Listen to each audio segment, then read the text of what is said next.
হায় হায় হায় হায় রে, এ কোন পাপের ফল আমাদের ভোগ করতে হচ্ছে। দিনের পর দিন এত গরম, এক ফোঁটা বৃষ্টির দেখা নেই কোথাও। খাল বিল সব শুকিয়ে যাচ্ছে। কি আর হবে, দিন দিন মানুষ এত অমানুষের মতো কাজ করতে থাকলে তো এই শাস্তি পেতেই হবে। আরে রামু কাকা, তুমি এখানে একা একা বসে কি করো? কি আর করবো রে বাবা, গরমের আর কিছু সহ্য হচ্ছে না, তাই তো এখানে বসে একটু বাতাসের অপেক্ষা করছিলাম। বাতাস আর কোথায় পাবে বলো, যে গরম বাতাস, গায়ে লাগলে মনে হচ্ছে গা পুড়ে যাচ্ছে। আগে এই গ্রামটা কত সুন্দর ছিল, খাল বিলে সব সময় পানি, যেখানে সেখানে মাছ, মাঠ ভর্তি ফসল, বৃষ্টি। আর এখন কি করে আর সেই আগের গ্রাম তুমি ফিরে পেতে চাও বলো তো কাকা?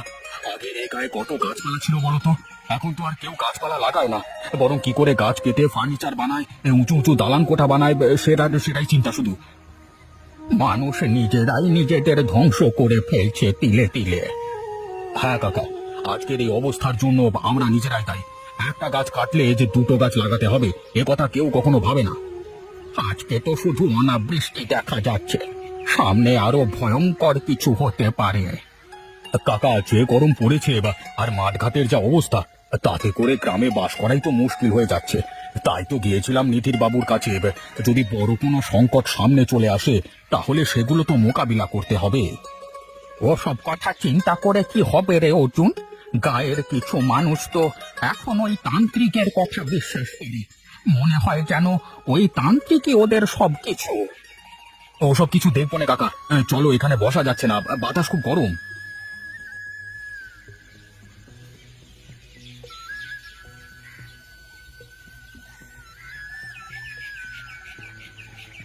এই রোদের মধ্যে কোথায় গিয়েছিলে গিন্নি?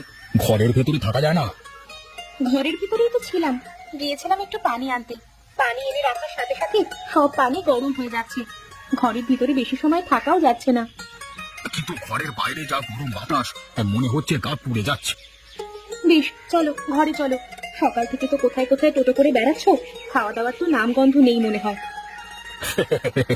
রাস্তাঘাটে আবার কে খেতে দেবে শুনি, খুব খিদেও লেগেছে বটে। এই চলো চলো, ঘরে চলো, দুটো খেতে দেবে, চলো। যাও, তুমি আগে চোখে মুখে জল দিয়ে আসো, আমি তোমার জন্য খাবার বাড়ি।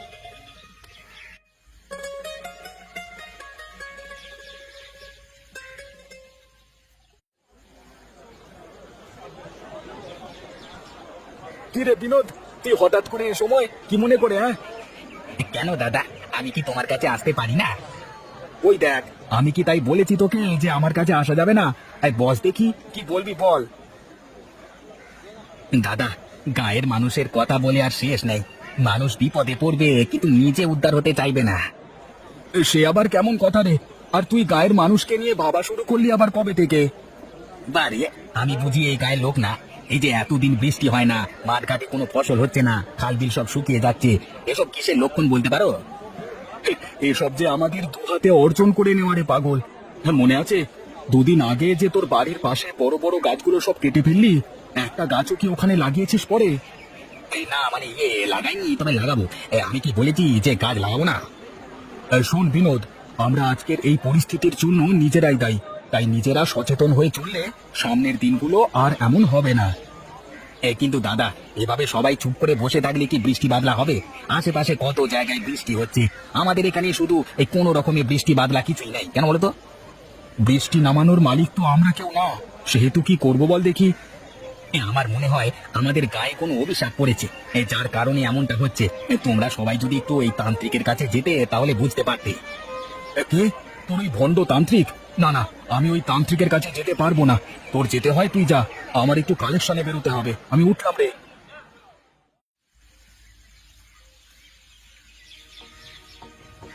বাবা, গায়ের মানুষ তো আমাদের কারোর কথা বিশ্বাসই করতে চায় না, আর সবাই আমাদের দূর দূর করে তাড়িয়ে দেয়। ওরা মূর্খ, তাই ওরা তোদের কথা বিশ্বাস করেনি। ওরা তো জানে না ওদের সাথে কি খারাপ হতে চলেছে।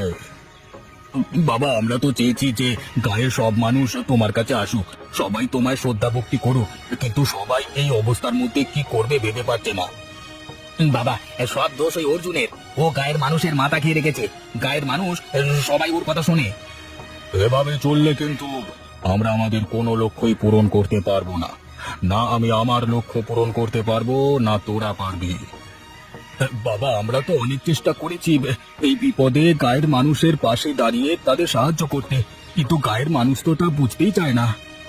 যে যা বুঝতে চায় না তাকে তা বোঝাতে চাস না রে পাগল। ওরা সবাই সুখে থাকবি, বাকি যারা আছে ওরা সবাই এইভাবেই কষ্ট ভোগ করতে থাকবে। বাবা, দিন দিন যেভাবে গরম বেরিয়ে চলেছে তাতে করে তো বেঁচে থাকাই দায় হয়ে পড়ছে। এ তো কিছুই নয় রে পাগল, আর অনেক কিছু হবে। তোরা শুধু দেখতে থাক।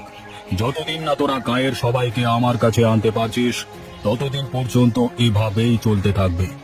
এখন তোরা যা, আমার সামনে থেকে চলে যা, আমাকে আমার কাজ করতে দে। বাবা, আমাদের আশীর্বাদ করুন, আমরা যেন গায়ের মানুষকে বোঝাতে পারি। চল বিনোদ।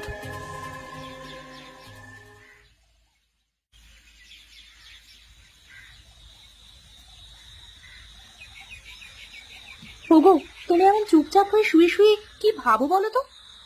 কি আর ভাববো, এই যা গরম পড়েছে এর মধ্যে না বাইরে যাওয়া যায় না কাজ বাজ করা যায়। এদিকে আবার এই বিনোদ আর প্রকাশ এই ভণ্ড দুটো এক তান্ত্রিকের সাথে যোগ করে গায়ের মানুষকে সর্বশান্ত করতে চলেছে। কেন?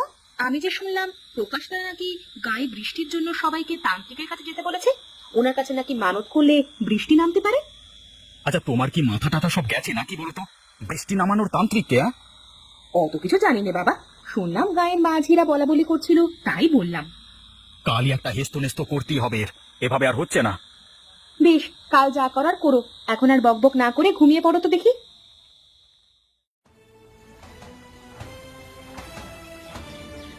শুনুন গ্রামবাসীরা, আপনারা সবাই জানেন যে বর্তমানে আমরা আসলে কত কষ্টের সময় পার করছি, কিন্তু এই কষ্ট থেকে আমাদের বাঁচতে হলে আমাদের নিজেদের একটু কাজ করতে হবে। তো সবাই শুনুন, আশেপাশে সব গায়ে বৃষ্টি হচ্ছে, শুধু আমাদের গায়ে কোনো বৃষ্টি নেই। এটা কিসের সংকেত বলতে পারেন? কি করে বুঝবেন আপনারা? আপনারা তো কোনো খোঁজই রাখেন না। আপনাদের গায়ের উপর অভিশাপ পড়েছে। এই অভিশাপ থেকে মুক্তি পেতে হলে আমরা যা বলি তাই করুন। চলুন, এখনো সময় আছে, গুরুদেব নিশ্চয়ই আপনাদের মঙ্গল করবেন। আপনারা ওদের কথা বিশ্বাস করবেন না, আসলে ওই তান্ত্রিক একটা ভণ্ড। আহা, থামো তোমরা, সবাই শুনুন।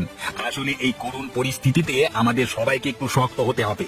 বিপদ এসেছে, বিপদ কেটে যাবে, কিন্তু এই বিপদের সময়ে নিজেদের মধ্যে বিভেদ সৃষ্টি করা ঠিক নয়। হ্যাঁ, উনি একদম ঠিক কথা বলেছেন। তাই আমি সিদ্ধান্ত নিয়েছি যে গ্রামে একটা বড় গভীর নলকূপ স্থাপন করব প্রথমে, যাতে করে আমাদের খাবার পানির জন্য কষ্ট না করতে হয়। আমাদের এখানে অপমান করবার জন্যই ডাকা হয়েছে বুঝি? তাহলে ঠিক আছে, থাকো তোমরা। সবাই শুনুন, যারা যারা এই অভিশাপ থেকে মুক্তি পেতে চাও তারা আসো আমার সাথে।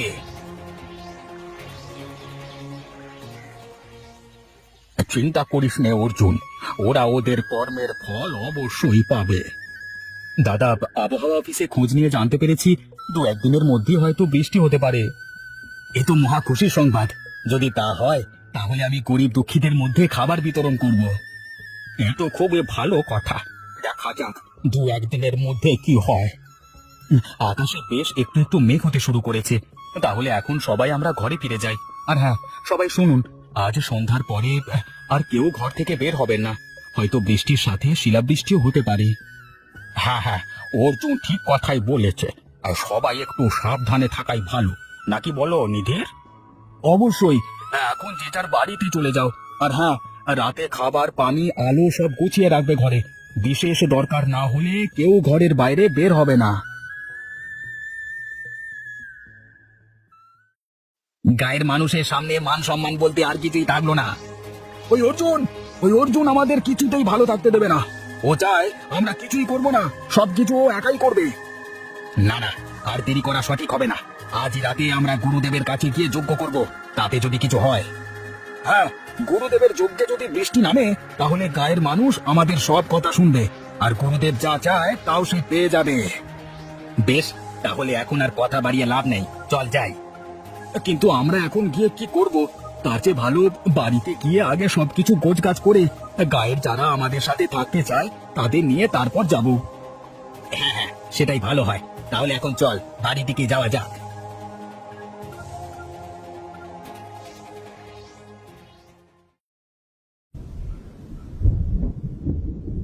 আকাশে তো প্রচুর মেঘ, যে কোনো সময় জোরে বৃষ্টি হতে পারে।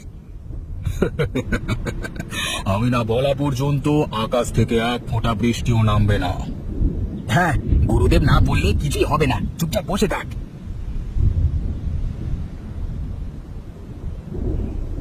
কি, এ তো ঘোর বিপদের সংকেত। নিশ্চয়ই খুব খারাপ কিছু হতে চলেছে। কাদের সাথে খারাপ হতে চলেছে বাবা? আমাদের সাথে। এই গায়ের মানুষ আমার কথা শুনলো না। মরবি, সবাই মরবি তোরা। এ কি, এ তো বৃষ্টি শুরু হয়ে গেল। আহা, কি শান্তি বৃষ্টির পানিতে। এ কি, এ তো দেখি শিল। ওরে বাবা, অনেক জোরে জোরে লাগছে। ওরে বাবা, এখানে তো কোনো ঘর বাড়িও নেই। এখন কি হবে?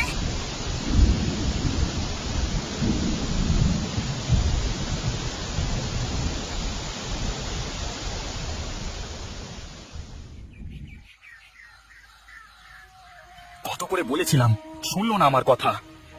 হায় হায় রে, পাগলগুলো শুনলো না কারোর কথা। এই ভণ্ড তান্ত্রিকের কথা শুনে শেষমেশ নিজের জীবনটাই দিয়ে দিল। এখন আর কি করবার আছে? ওদের কর্মের ফল ওরা ভোগ করেছে। এখন তো ওদের মুখাগ্নির ব্যবস্থা করতে হবে। হ্যাঁ হ্যাঁ, সবাই চলুন। সবাই মিলে কাজ করলে বেশি সময় লাগবে না। আজ যদি তোরা এই তান্ত্রিকের কথা না শুনতিস, তাহলে আমাদের এই দিন দেখতে হতো না। দাদা, সবাই আপনার জন্য দাঁড়িয়ে আছে, আপনি কিছু বলুন ওদের। তোমরা সবাই শোনো, আজ আমাদের বড় দুঃখের দিন। এই ভণ্ড তান্ত্রিকের জন্য আজকে আমরা এতগুলো মানুষকে হারালাম। সবাই শোনো, এখন থেকে আমাদের সবাইকে এক হয়ে থাকতে হবে, আর বেশি বেশি করে গাছ লাগাতে হবে। আমরা সবাই যদি এক গাছ কাটবার পর সেখানে দুটো গাছ লাগাই, তাহলে কিন্তু আমাদের আর এই সমস্যার সম্মুখীন হতে হয় না। তাহলে সঠিক সময় বৃষ্টি, সঠিক সময় রোদ, সবকিছুই পাবো আমরা। আমাদের গ্রামটা আবার আগের মতো হয়ে যাবে। বেশ, এখন আর কেউ বসে না থেকে চলো যার যার বাড়িতে যাই, আর যার যার কাজ শুরু করি।